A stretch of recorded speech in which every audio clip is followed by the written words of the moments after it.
अपने इवेंट के बारे में ब्रीफ, फिर उसके बाद मैं माइक पे बात करूंगा।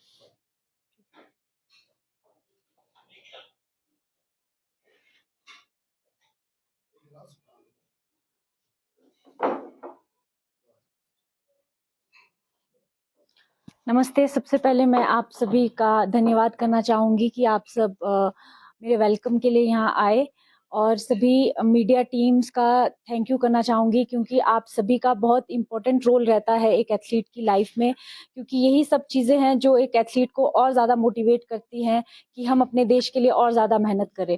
तो आप सभी यहाँ आए तो मैं आप सभी को थैंक यू कहना चाहूँगी।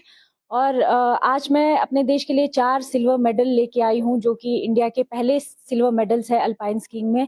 तो मुझे बहुत खुशी की बात है कि पिछली बार ब्रॉन्ज मेडल था, इस बार मैं एक स्टेप आगे लेकर गई हूँ इंडिया को, और कोशिश करती रहूंगी कि आगे भी और मेहनत करती रहूं।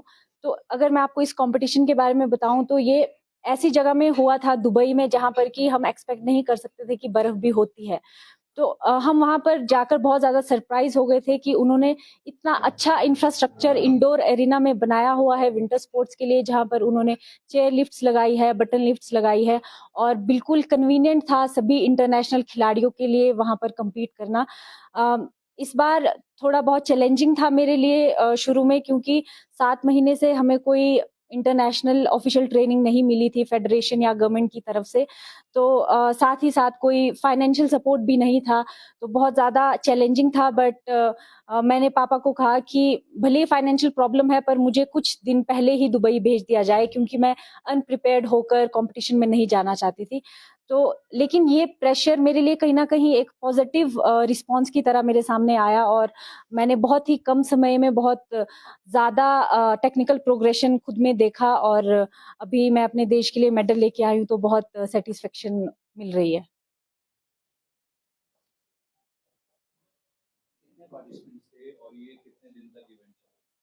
हम 6 लड़कियां थी। इसमें कुछ ऐसी कंट्री की लड़कियां भी थी जहां पर जैसे बर्फ नहीं, फॉर एग्जांपल दुबई, लेकिन वो उनके पास वहां पर इंफ्रास्ट्रक्चर है कि वो हर हर महीने पूरे साल भर वहां पर ट्रेनिंग कर सके। इंडिया से भी, कश्मीर से भी लड़की थी, मनाली से लड़की थी, और हमारी टीम के लिए जो कोच आए थे वो उत्तराखंड से थे। तो हमारी बहुत बड़ी टीम थी, ऑलमोस्ट हम 11-12 लोग थे इंडिया से। तो इस बार जो कॉन्फिडेंस था वो ज़्यादा हाई था हमारा, क्योंकि एक जब टीम रहती है साथ में तो जोश ज़्यादा बड़ा रहता है। और जो स्लोप था हमारा वो थोड़ा डिफरेंट था एक नेचुरल स्लोप से, क्योंकि वहां पर आर्टिफिशियल बर्फ बनाई जाती है, तो स्नो की कंडीशन भी डिफरेंट थी, जिससे थोड़ी टेक्निकल प्रॉब्लम्स आ रही थी। बट फाइनली हमने सब कुछ अच्छे से किया। किस तरीके से देखते हैं कि एक ऐसी कंट्री जहां पर बर्फ नहीं गिरती है और वो इस तरीके के इवेंट ऑर्गेनाइज करती है, और मनाली जैसी जगह जहां पर हर पॉसिबिलिटी अवेलेबल है, कंपैरिजन किस तरीके से करना है? कंपैरिजन आई थिंक जब हमारे पास यहाँ पर टोपोग्राफी एंड ज्योग्राफिकल कंडीशंस बिल्कुल हमारे फेवर में है कि हम विंटर स्पोर्ट्स को बढ़ावा दे सकते हैं, लेकिन ऐसी कंट्री जो पूरे रेत से भरी हुई है, वहाँ पर उन्होंने बर्फ और विंटर स्पोर्ट्स को इतना ज़्यादा आगे बढ़ा दिया है। तो आई थिंक ये हमें उनसे सीखना चाहिए। जहाँ पर की बर्फ नहीं है, हमें उस देश से सीखना चाहिए कि आप विंटर स्पोर्ट्स को किस तरह से आगे बढ़ा सकते हैं इन टर्म्स ऑफ, यहाँ तक कि उन्होंने अपने इंडोर एरिना में बिटर मशीन तक वो लेकर आए। तो ये बहुत ही सरप्राइजिंग बात थी हमारे लिए। तो हमें और हमारी गवर्नमेंट को भी इस बारे में सोचना चाहिए, क्योंकि जो मुश्किलें हम एथलीट्स ने, हमारी जनरेशन ने फेस की है विंटर स्पोर्ट्स में, जैसे चाहे वो लिफ्ट को लेकर हो, चाहे ट्रेनिंग को लेकर हो, फाइनेंशियल सपोर्ट को लेकर हो, तो वो आने वाली जनरेशन उस चीज को सहन ना करे।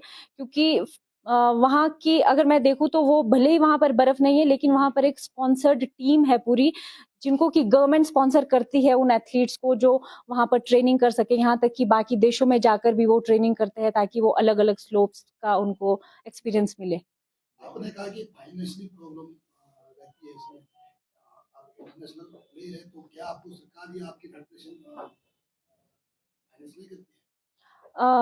Actually sir, I would like to say honestly, मुझे कोई फेडरेशन की तरफ से सपोर्ट नहीं मिला था। एक्सपेक्टेड था कि जब मैं इंडिया की टॉप एथलीट थी, तो मुझे ट्रेनिंग मिलनी चाहिए, क्योंकि ओलंपिक्स भी आने वाले हैं। तो अभी तक कोई ट्रेनिंग नहीं मिली थी, तो अभी हम खुद से ही, पापा मम्मी हमें स्पॉन्सर कर रहे हैं ट्रेनिंग के लिए। ब्रॉन्ज से सिल्वर से गोल्ड के लिए फ्यूचर प्लान? जी बिल्कुल।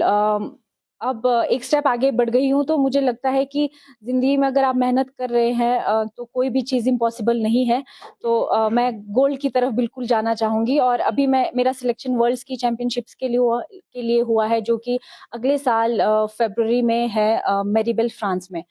तो मैं चाहती हूँ कि वहाँ पर मैं टॉप 30 में एंटर हूँ, क्योंकि टॉप 30 प्लेयर्स वर्ल्ड के बेस्ट प्लेयर्स होते हैं, और वो वर्ल्ड कप भी खेल सकते हैं उसके बाद। तो उसके लिए भी मुझे ट्रेनिंग करनी पड़ेगी। तो I request my federation and my government की प्लीज़ विंटर स्पोर्ट्स की तरफ ध्यान दीजिए, ताकि हम वर्ल्ड चैंपियनशिप्स में अपना अच्छे से प्रदर्शन दे सकें। वही में जो प्रतियोगिता हुई उसमें कितने देश के प्रतिनिधि थे? सर हम 6 लड़कियां थी, जिसमें कि मेरे साथ यहाँ से 2 लड़कियां थी, और टोटल बाकी अगर हम बॉयज की बात करें तो बहुत सारे देश थे। आंचल, किस तरीके से देखती हो आप, जैसे कई खिलाड़ी हैं जो इस पॉइंट के लिए विदेशों में जाकर ट्रेनिंग करते हैं और रेसेस लड़ते हैं, अगर वो इंटरनेशनल इवेंट्स अगर कंट्री के अंदर हो तो पैसा और समय बच सकता है? जी बिल्कुल। मैं ये बहुत सालों से कहती आ रही हूँ कि हमारे पास जो इंटरनेशनल फेडरेशन द्वारा सर्टिफाइड स्लोप है ओली में, वहाँ पर हम इंटरनेशनल रेसेस करवा सकते हैं। पीछे भी हमने करवाने की कोशिश की थी यहाँ पर, तो बर्फ़ नहीं पड़ी थी उस समय।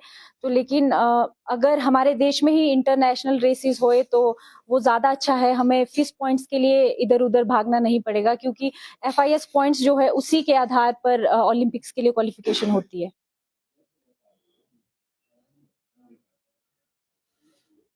Next competition